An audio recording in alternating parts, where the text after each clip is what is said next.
ഈശോമിശിഹായിൽ ഏറെ സ്നേഹം നിറഞ്ഞവരെ, ഇന്ന് പരിശുദ്ധ അമ്മയുടെ മംഗളവാർത്ത തിരുനാൾ. കഴിഞ്ഞ ആഴ്ച ബുധനാഴ്ച വിശുദ്ധ യൗസേപ്പ് പിതാവിനെ നമ്മൾ ധ്യാനിച്ചു. ഇന്ന് ഭാഗ്യം കൊണ്ട് പരിശുദ്ധ അമ്മയെ ധ്യാനിക്കുവാൻ ഒരവസരം കിട്ടിയിരിക്കുകയാണ്. പരിശുദ്ധ അമ്മയാണ് നമ്മുടെ ധ്യാന വിഷയം. പരിശുദ്ധ അമ്മയുടെ ജീവിതത്തിൽ വിളങ്ങിയിരുന്ന രണ്ട് സവിശേഷതകളെ നമ്മൾ ധ്യാനിച്ചെടുക്കുകയാണ്. ജീവിതത്തിൽ പലവിധ അനുഭവങ്ങളിലൂടെ കടന്നു പോകുന്നവരാണ് നമ്മൾ.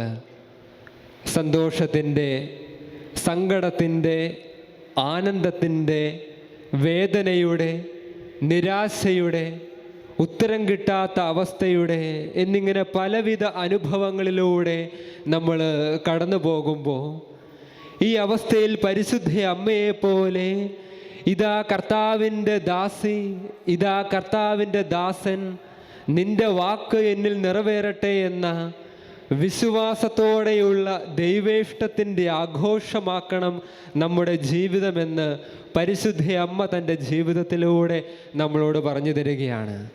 രണ്ട് കാര്യങ്ങളാണ് ഉള്ളത്. വിശ്വാസത്തിൻ്റെ ആഘോഷമാക്കണം നമ്മുടെ ജീവിതം. രണ്ട്, ദൈവേഷ്ടത്തിൻ്റെ ആഘോഷമാക്കണം നമ്മുടെ ജീവിതം. സ്നേഹം നിറഞ്ഞവരെ, ഒന്നാമതായി നമ്മൾ ധ്യാനിക്കുക പരിശുദ്ധ അമ്മ ദൈവത്തിൻ്റെ ഇഷ്ടം തൻ്റെ ജീവിതത്തിലൂടെ അനുവർത്തിച്ചവളായിരുന്നു എന്നുള്ളതാണ്. ദൈവത്തിൻ്റെ ഇഷ്ടം, ദൈവത്തിൻ്റെ ഹിതം തൻ്റെ ജീവിതത്തിൽ ഉടനീളം അനുവർത്തിച്ച ഒരു സ്ത്രീയായിരുന്നു പരിശുദ്ധ അമ്മ എന്നുള്ളത്. മംഗളവാർത്ത അറിയിച്ചതിന് ശേഷം പരിശുദ്ധ അമ്മയുടെ ഉത്തരം കിട്ടുവാൻ വേണ്ടി സ്വർഗമിങ്ങനെ കാത്തു നിൽക്കുകയാ.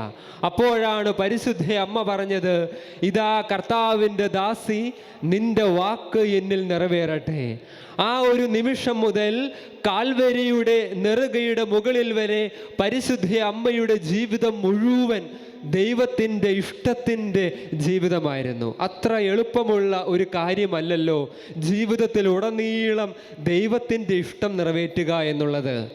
ദൈവത്തിൻ്റെ ഇഷ്ടം മുഴുവൻ നിറവേറ്റിയപ്പോൾ പരിശുദ്ധ അമ്മ ചെന്നെത്തിയത് കാൽവരിയുടെ വേദനയുടെ നെറുകയിലാണ്.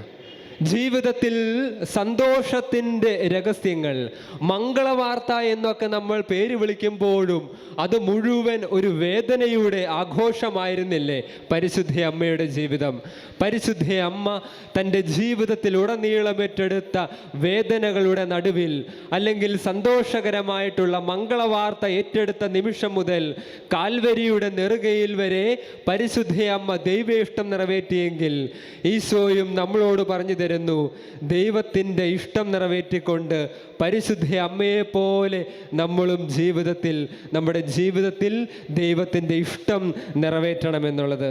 സ്നേഹം നിറഞ്ഞവരെ, പരിശുദ്ധ അമ്മയെപ്പോലെ ജീവിതത്തിൽ ഈശോയുടെ അമ്മമാരാകുവാൻ, ഈശോയുടെ സഹോദരനുമാകുവാൻ നമ്മൾ ആഗ്രഹിക്കുന്നുണ്ടെങ്കിൽ ഈശോ പറയുന്നു, ദൈവഹിതം അനുവർത്തിക്കുന്നവനാരോ അവനാണ് എൻ്റെ അമ്മയും എൻ്റെ സഹോദരനും സഹോദരിയുമെന്ന്. സ്നേഹം നിറഞ്ഞവരെ, ദൈവത്തിൻ്റെ ഇഷ്ടം നമ്മൾ നിറവേറ്റണം. അത്ര എളുപ്പമുള്ള കാര്യമല്ല എന്ന് പരിശുദ്ധ അമ്മയുടെ ജീവിതം പരിശോധിച്ചാൽ നമുക്ക് മനസ്സിലാകും. ജീവിതം ദൈവേഷ്ടമാകുമ്പോൾ ചിലപ്പോൾ പരിശുദ്ധ അമ്മയെപ്പോലെ നമ്മൾ തെറ്റിദ്ധാരണകളുടെ, അപമാനത്തിൻ്റെ, ഒറ്റപ്പെടലിൻ്റെ, ചവിട്ടിത്താഴ്ത്തപ്പെടലിൻ്റെ ഒക്കെ കുരിശിൻ ചുവടുകളിൽ നമ്മൾ എത്തിയേക്കാം. പക്ഷേ നമ്മൾ ഒന്നോർക്കുക, അവിടെയെല്ലാം സ്വർഗം തുറക്കുന്ന നിമിഷങ്ങളാണ്. വേദനകൾ, സങ്കടങ്ങൾ, പ്രതിസന്ധികൾ ഉണ്ടാകുമ്പോൾ സ്വർഗം നമ്മുടെ മുന്നിൽ അടയ്ക്കപ്പെടുകയല്ല, അവിടെ സ്വർഗം തുറക്കപ്പെടുകയാണ് ചെയ്യുന്നത്. കുരിശിൻ്റെ നെറുകയിൽ നമ്മൾ എത്തുമ്പോൾ, വേദനയുടെ പാരമ്യത്തിൽ നമ്മൾ അമരുമ്പോൾ നമ്മൾ മനസ്സിലാക്കണം, ചവിട്ടിത്താഴ്ത്തപ്പെടലിൻ്റെ, ഒറ്റപ്പെടലിൻ്റെ, വേദനയുടെ, നിരാശയുടെ ജീവിതങ്ങളിൽ നമ്മൾ കടന്നു പോകുമ്പോൾ നമ്മൾ ഓർക്കണം, ഇത് സ്വർഗം എൻ്റെ ജീവിതത്തിൽ തുറക്കാനുള്ള വലിയ അടയാളമാണ് പരിശുദ്ധ അമ്മയെപ്പോലെ. സ്നേഹം നിറഞ്ഞവരെ, ഈ പരിശുദ്ധ അമ്മയെപ്പോലെ ജീവിതത്തിൽ ദൈവത്തിൻ്റെ ഇഷ്ടം നിറവേറ്റി ജീവിക്കാൻ നമുക്ക് പരിശ്രമിക്കാം. നമ്മൾ ആരാണെങ്കിലും ദൈവത്തിൻ്റെ ഇഷ്ടം നിറവേറ്റിയില്ലെങ്കിൽ, ദൈവഹിതം നമ്മുടെ ജീവിതത്തിൽ ഇല്ലെങ്കിൽ നമ്മളെല്ലാവരും തകർന്നു പോവുകയുള്ളൂ. അതുകൊണ്ടാണ് സുഭാഷിതങ്ങളുടെ പുസ്തകം 16-ാം അധ്യായം 1-ാം തിരുവചനം, മനുഷ്യൻ പദ്ധതികൾ വിഭാവനം ചെയ്യുന്നു, അന്തിമമായ തീരുമാനം കർത്താവിൻ്റെതത്രേ. മനുഷ്യൻ പദ്ധതികൾ വിഭാവനം ചെയ്യുന്നു, അന്തിമമായ തീരുമാനം കർത്താവിൻ്റെതത്രേ. സ്നേഹം നിറഞ്ഞവരെ, പരിശുദ്ധ അമ്മയെ പോലെ ദൈവത്തിൻ്റെ ഇഷ്ടം ജീവിതത്തിൽ നിറവേറ്റി ജീവിക്കാൻ നമുക്കാകട്ടെ. അത് വേദനകളായിക്കൊള്ളട്ടെ, പ്രതിസന്ധി ആയിക്കൊള്ളട്ടെ, ചവിട്ടി താഴ്ത്തപ്പെടലായിക്കൊള്ളട്ടെ, ഒറ്റപ്പെടലായിക്കൊള്ളട്ടെ, അവിടെ ദൈവത്തിൻ്റെ ഹിതം അനുവർത്തിച്ച് ദൈവേഷ്ടപ്രകാരം നമ്മൾ മുന്നോട്ട് പോയാൽ നമ്മുടെ ജീവിതത്തിലും സ്വർഗം തുറക്കപ്പെടും. രണ്ടാമതായിട്ടുള്ള ഒരു കാര്യം, പരിശുദ്ധ അമ്മയുടെ ജീവിതത്തിൽ വിളങ്ങിയിരുന്ന ഒരു പുണ്യം. പരിശുദ്ധ അമ്മ വിശ്വാസത്തിൻ്റെ സമ്പൂർണ്ണ സമർപ്പണത്തിൻ്റെ വലിയ ആഘോഷം ജീവിതത്തിൽ അനുവർത്തിച്ചവളായിരുന്നു. വിശ്വാസത്തിൻ്റെ സമ്പൂർണ്ണ സമർപ്പണത്തിൻ്റെ ആഘോഷം ജീവിതത്തിൽ അനുവർത്തിച്ചവളായിരുന്നു പരിശുദ്ധ അമ്മ എന്നുള്ളതാ. വിശ്വാസത്തിൻ്റെ ആഘോഷമാകണം നമ്മുടെ ഓരോരുത്തരുടെയും ജീവിതമെന്ന് പരിശുദ്ധ അമ്മ നമ്മളോട് പറഞ്ഞു തരികയാണ്. ലോകത്തിലെ ഏറ്റവും വലിയ വെള്ളച്ചാട്ടമാണ് നയാഗ്ര വെള്ളച്ചാട്ടം. ആ നയാഗ്ര വെള്ളച്ചാട്ടത്തിൻ്റെ കുറുകെ ഒരു വടം കെട്ടി വലിയൊരു സാഹസം കാണിക്കുകയാണ് ഒരു ചെറുപ്പക്കാരൻ. അപ്പോൾ ചുറ്റുമുള്ളവരെല്ലാം കൈയടിച്ചുകൊണ്ട് അയാളെ പ്രോത്സാഹിപ്പിക്കുകയാണ്. അതിനുശേഷം കുറച്ച് കഴിഞ്ഞപ്പോൾ ഇദ്ദേഹം ഇങ്ങനെ പറഞ്ഞു, ഒരു അതിസാഹസികമായിട്ടുള്ള ഒരു പ്രകടനം ഞാൻ നിങ്ങളുടെ മുമ്പിൽ കാഴ്ചവെക്കാൻ പോവുകയാണ്.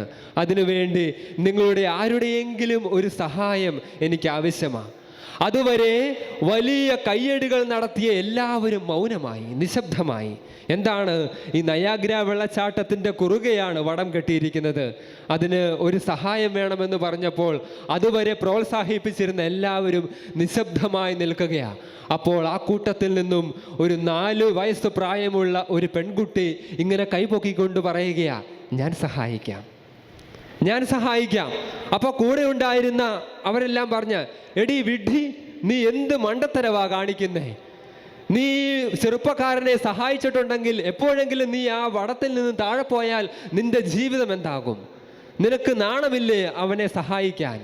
അപ്പോൾ ഈ 4-ാം ക്ലാസ്സിൽ പഠിക്കുന്ന പെൺകുട്ടി പറഞ്ഞു, അതെൻ്റെ അപ്പനാണെന്നുള്ള വിശ്വാസത്തിൻ്റെ പുറത്താണ് ഞാൻ അയാളെ സഹായിക്കാമെന്ന് പറഞ്ഞത്. ആ നയാഗ്ര വെള്ളച്ചാട്ടത്തിൻ്റെ കുറുകെ വടം കെട്ടി സാഹസികം കാണിക്കുന്ന ആ വ്യക്തി എൻ്റെ അപ്പനാണ്. ആ അപ്പനാണെന്നുള്ള വിശ്വാസത്തിൻ്റെ പുറത്താണ് ഞാൻ അയാളെ സഹായിക്കാമെന്ന് പറഞ്ഞത്.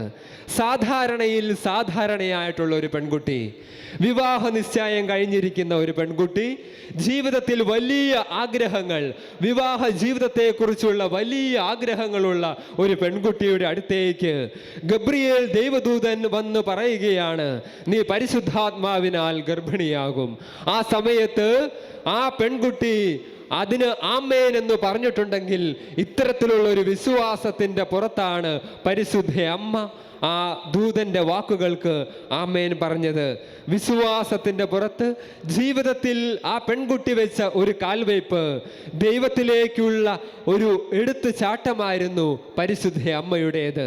സ്നേഹം നിറഞ്ഞവരെ, ദൈവം എന്നെ സഹായിച്ചാലും ഇല്ലെങ്കിലും, അവൻ എൻ്റെ അടുത്ത് ഉണ്ടെങ്കിലും ഇല്ലെങ്കിലും, അവൻ എൻ്റെ പ്രാർത്ഥന കേട്ടാലും ഇല്ലെങ്കിലും, അവൻ എൻ്റെ ശത്രുപക്ഷത്താണെങ്കിൽ പോലും അവനെ വിട്ടുപിരിയുകയില്ല എന്നുള്ള എൻ്റെ മനോഭാവമാണ് യഥാർത്ഥ വിശ്വാസം എന്ന് പറയുന്നത്. ദൈവം എന്നെ സഹായിച്ചാലും ഇല്ലെങ്കിലും, അവൻ എൻ്റെ പ്രാർത്ഥന കേട്ടാലും ഇല്ലെങ്കിലും, അവൻ എൻ്റെ ശത്രുപക്ഷത്താണെങ്കിൽ പോലും അവനെ വിട്ടുപിരിയുകയില്ല എന്നുള്ള എൻ്റെ മനോഭാവമാണ് യഥാർത്ഥ വിശ്വാസം എന്ന് പറയുന്നത്. പരിശുദ്ധ അമ്മയുടെ വിശ്വാസവും ഇത്തരത്തിലുള്ള ഒരു വിശ്വാസമായിരുന്നു.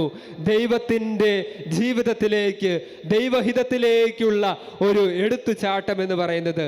ദൈവം സ്വയം ജീവിതത്തിൽ അടിയുറവ് വെച്ച് ദൈവത്തിലേക്കൊരു വീഴ്ചയായിരുന്നു പരിശുദ്ധ അമ്മയുടെ ജീവിതം എന്ന് പറയുന്നത്. ജീവിതത്തിൻ്റെ പ്രതികൂല സാഹചര്യങ്ങൾ, കന്യകയായിരിക്കെ ഗർഭിണിയാവുക, കാലിത്തൊഴുത്തിലെ ദാരിദ്ര്യം, സിമിയോൻ ഹൃദയത്തിൽ ഇറക്കിയ വാൾ, ഈജിപ്തിലേക്കുള്ള പലായനം, കാൽവരിയുടെ നെറുകയിലുള്ള മകന്റെ വേദന, മരണം, ഈ സമയത്തിലൊക്കെയും പരിശുദ്ധ അമ്മ ചോദ്യം ചെയ്യാതെ ദൈവത്തിൽ വിശ്വസിക്കുകയാണ്. ഒരു ചോദ്യവും അവൾ ചോദിക്കുന്നില്ല. ഒപ്പം ദൈവവിശ്വാസത്തോടുകൂടി ഈ പരിശുദ്ധ അമ്മ തൻ്റെ ജീവിതത്തിൽ വിശ്വാസം എന്ന പുണ്യത്തോടുകൂടി ദൈവത്തിലേക്ക് സ്വയം അടിയറവ് വയ്ക്കുകയാണ്. പരിശുദ്ധ അമ്മയ്ക്ക് ഈശോയോട് ചോദിക്കാമായിരുന്നു, കാൽവരിയുടെ മുകളിൽ ഈ കുരിശിന്റെ മുകളിൽ നിൽക്കുമ്പോൾ പരിശുദ്ധ അമ്മയ്ക്ക് ഈശോയോട് ചോദിക്കാമായിരുന്നു, നീ ദൈവമല്ലേ, നിനക്ക് താഴേക്ക് ഇറങ്ങി വന്നുകൂടെ? പക്ഷേ പരിശുദ്ധ അമ്മ അവിടെ ചോദ്യം ചെയ്തില്ല. ഒരു ചോദ്യം പോലും ചോദിച്ചില്ല, ദൈവത്തെ വെല്ലുവിളിച്ചില്ല. അവൾ സ്വയം അടിയറവ് വെച്ച് വിശ്വസിക്കുക മാത്രമായിരുന്നു ചെയ്തത്. സ്നേഹം നിറഞ്ഞവരെ, പരിശുദ്ധ അമ്മ വിശ്വാസത്തിൻ്റെ വലിയ പിതാവായി അറിയപ്പെടുന്ന അബ്രാഹത്തേക്കാൾ വലിയ വിശ്വാസമായിരുന്നു പരിശുദ്ധ അമ്മയ്ക്ക്. വിശ്വാസത്തിൻ്റെ മോറിയ മലയും കാൽവരി മലയും കയറിയവരാണ് രണ്ടുപേരും, അബ്രാഹവും പരിശുദ്ധ അമ്മയും. അന്ന് മോറിയായുടെ മുകളിൽ ഇസഹാക്കിനെ ബലിയർപ്പിക്കുവാൻ ബലിപീഠത്തിൽ ഇസഹാക്കിനെ കിടത്തിക്കൊണ്ട് കത്തി കയ്യിലെടുത്തപ്പോൾ ദൈവം ഒരു കുഞ്ഞാടിനെ, ഒരു മുട്ടാടിനെ അബ്രാഹത്തിന് ബലിയർപ്പിക്കാൻ കൊടുത്തുവെങ്കിൽ പരിശുദ്ധ അമ്മ ബലി കൊടുത്തത് കാൽവരിയുടെ മുകളിൽ സ്വന്തം മകനെ തന്നെയാണ്. അതുകൊണ്ടാണ് വിശ്വാസത്തിൻ്റെ പിതാവായി അറിയപ്പെടുന്ന അബ്രാഹത്തേക്കാൾ വലിയ വിശ്വാസമാണ് പരിശുദ്ധ അമ്മയ്ക്ക് എന്ന് പറയുന്നത്. സ്നേഹം നിറഞ്ഞവരെ, നമ്മുടെയും ജീവിതത്തിൽ ചെറുതും വലുതുമായിട്ടുള്ള നിരവധി വേദനകൾ, പ്രതിസന്ധികളൊക്കെ ഉണ്ടാകാറുണ്ടല്ലോ. അവിടെയൊക്കെ എൻ്റെ മനോഭാവം എന്തുള്ളതാ? എൻ്റെ ജീവിതത്തിൻ്റെ ദുരിതം മാറിയാലേ, എൻ്റെ ജീവിതത്തിൻ്റെ രോഗം മാറിയാലേ, എൻ്റെ കുടുംബത്തിൻ്റെ കടബാധ്യതകൾ മാറിയാലേ, എൻ്റെ മകനൊരു ജോലി കിട്ടിയാലേ, വിദേശത്ത് ജോലി കിട്ടിയാലേ ഞാൻ വിശ്വസിക്കുകയുള്ളൂ. അല്ലെങ്കിൽ ഈ പരിശുദ്ധ കുർബാനയിലുള്ള ശരീരവും രക്തവും വെറും വീഞ്ഞും വെള്ളവും ഈശോയുടെ ശരീരരക്തങ്ങളായി മാറുന്നത് കണ്ടാലേ പരിശുദ്ധ കുർബാനയിൽ വിശ്വസിക്കൂ എന്നൊക്കെ നമ്മൾ പറയുമ്പോൾ പരിശുദ്ധ അമ്മ നമ്മുടെ ജീവിതത്തിൽ വലിയ വെല്ലുവിളിയാണ്. വലിയ വേദനയുടെ നടുവിൽ, വലിയ പ്രതിസന്ധിയുടെ നടുവിൽ സ്വയം അടിയറവ് വെച്ച് വിശുദ്ധ ദൈവത്തിൽ വിശ്വസിച്ചതുപോലെ നമുക്കും ഈ വിശ്വാസത്തിൻ്റെ വലിയ പാരമ്യത്തിലേക്ക് കടന്നു വരാമെന്ന് പരിശുദ്ധ അമ്മ നമ്മളോട് പറയുകയാണ്. ഇവിടെയാണ് പരിശുദ്ധ അമ്മ നമ്മുടെ ജീവിതത്തിൽ വലിയ വെല്ലുവിളി ഉയർത്തുക. പരിശുദ്ധ അമ്മയുടെ വിശ്വാസ ജീവിതം നമ്മളെ പഠിപ്പിക്കുന്ന ഒരു കാര്യം, ചോദ്യം ചെയ്യാതെ അടിയറവ് വയ്ക്കുക. ക്രിസ്തുവിൻ്റെ മുമ്പിൽ ചോദ്യം ചെയ്യാതെ സ്വീകരിക്കുക, മടി കൂടാതെ വിശ്വസിക്കുക. സാഹചര്യങ്ങൾ അനുകൂലമാണെങ്കിലും പ്രതികൂലമാണെങ്കിലും ദൈവത്തിൽ അടിയറ വെച്ച് വിശ്വസിക്കുക എന്നുള്ളതാ പരിശുദ്ധ അമ്മ നമ്മളോട് പറഞ്ഞു തരുന്ന കാര്യം. സ്നേഹം നിറഞ്ഞവരെ, ഈ പരിശുദ്ധ അമ്മയെപ്പോലെ യഥാർത്ഥ വിശ്വാസത്തോടെ നമുക്ക് മുന്നോട്ട് പോകാം. പാഷൻ ഓഫ് ദ ക്രൈസ്റ്റിലെ ഒരു രംഗമുണ്ട്. ഈശോയുടെ ജീവിതത്തിൻ്റെ ചങ്കും ചങ്കിടിപ്പും അറിഞ്ഞവളാ പരിശുദ്ധ അമ്മ. അന്ന് കാൽവരിയിലേക്ക് ഈ ഈശോയെ കൊണ്ടുപോകുന്ന സമയത്ത് പടയാളികൾ ചാട്ടവാറടിച്ച് ആ ശബ്ദം പരിശുദ്ധ അമ്മ വീട്ടിൽ നിന്നും കേൾക്കുകയാ. ആ സമയത്ത് പരിശുദ്ധ അമ്മ ഞെട്ടിയുണർന്നു. പടയാളികൾ ഈശോയുടെ മേൽ ആഞ്ഞടിച്ചപ്പോൾ ആ അടിയുടെ വേദന പരിശുദ്ധ അമ്മയുടെ ഹൃദയത്തിലേറ്റു. അവിടെ നിന്നും എണീറ്റ് ഈ ഈശോയുടെ അടുത്തേക്ക് പരിശുദ്ധ അമ്മ ഓടുകയാ. ഈശോയുടെ ചങ്കും ചങ്കിടിപ്പും അറിഞ്ഞവളാ പരിശുദ്ധ അമ്മ. ഈ പരിശുദ്ധ അമ്മയെ പോലെ ഈശോയിലേക്ക് വളരാൻ, ഈശോയുടെ ചങ്കും ചങ്കിടിപ്പും അറിഞ്ഞ് യഥാർത്ഥ വിശ്വാസത്തോടെ മുന്നോട്ട് പോകുവാൻ, വിശ്വാസ ജീവിതത്തിൽ അടിയുറച്ചു വളരുവാൻ നമുക്കാകട്ടെ. എല്ലാ ദിവസവും വിശുദ്ധ കൊന്ത ജപമാല ചൊല്ലുന്നവരാ നമ്മൾ, അല്ലേ? ഈ ജപമാല എന്ന് പറയുന്നത് വെറും 53 മണികളല്ല, അതൊരു സ്ത്രീയുടെ ജീവിതമാണ്. അതൊരു സ്ത്രീയുടെ ജീവിതമാണ് ജപമാല എന്ന് പറയുന്നത്. എന്താണ്? ജീവിതത്തിലുണ്ടായ എല്ലാ സാഹചര്യങ്ങളോടും വിശ്വാസത്തോടെ ഏറ്റെടുത്ത ഒരു സ്ത്രീയുടെ ജീവിതമാണ് ജപമാല എന്ന് പറയുന്നത്. ഓരോ ദിവസവും ജപമാല മണികൾ നമ്മൾ ഉരുവിടുമ്പോൾ ആ സ്ത്രീയെയാണ് നമ്മൾ ധ്യാനിക്കുന്നത്, പരിശുദ്ധ അമ്മയെയാണ് നമ്മൾ ധ്യാനിക്കുന്നത്. വിശ്വാസത്തോടെ ദൈവഹിതം അനുവർത്തിച്ച പരിശുദ്ധ അമ്മയെ നമ്മൾ ജപമാല മണികളിലൂടെ ധ്യാനിക്കുമ്പോൾ അതൊരു സ്ത്രീയുടെ വേദനയുടെ നൊമ്പരത്തിൻ്റെ ജീവിതമാണെന്ന് നമ്മൾ മറന്നു പോകരുത്. സ്നേഹം നിറഞ്ഞവരെ, നമ്മൾ ക്രൈസ്തവരായ നമ്മൾ വിശ്വാസികൾ എന്നൊക്കെ നമ്മൾ ലേബൽ വെക്കുമ്പോൾ നമ്മളും ഓർത്തിരിക്കുക, പരിശുദ്ധ അമ്മയെപ്പോലെ ജീവിതത്തിൻ്റെ ഏത് സാഹചര്യത്തിലും വിശ്വാസത്തോടെ ദൈവഹിതം അനുവർത്തിക്കേണ്ടവരാണ് നമ്മളെന്ന് പരിശുദ്ധ അമ്മ നമ്മളെ ഓർമ്മിപ്പിക്കുകയാണ്. അപ്രകാരം വിശ്വാസത്തോടെ ദൈവഹിതത്തോടെ മുന്നോട്ട് പോയി ഈശോയുടെ തിരുക്കുമാരൻ്റെ സ്നേഹത്തിൽ പങ്കാളികളാകുവാൻ ദൈവം നമ്മളെ സമൃദ്ധമായി അനുഗ്രഹിക്കട്ടെ. പിതാവിൻ്റെയും പുത്രൻ്റെയും പരിശുദ്ധാത്മാവിൻ്റെയും നാമത്തിൽ ആമേൻ.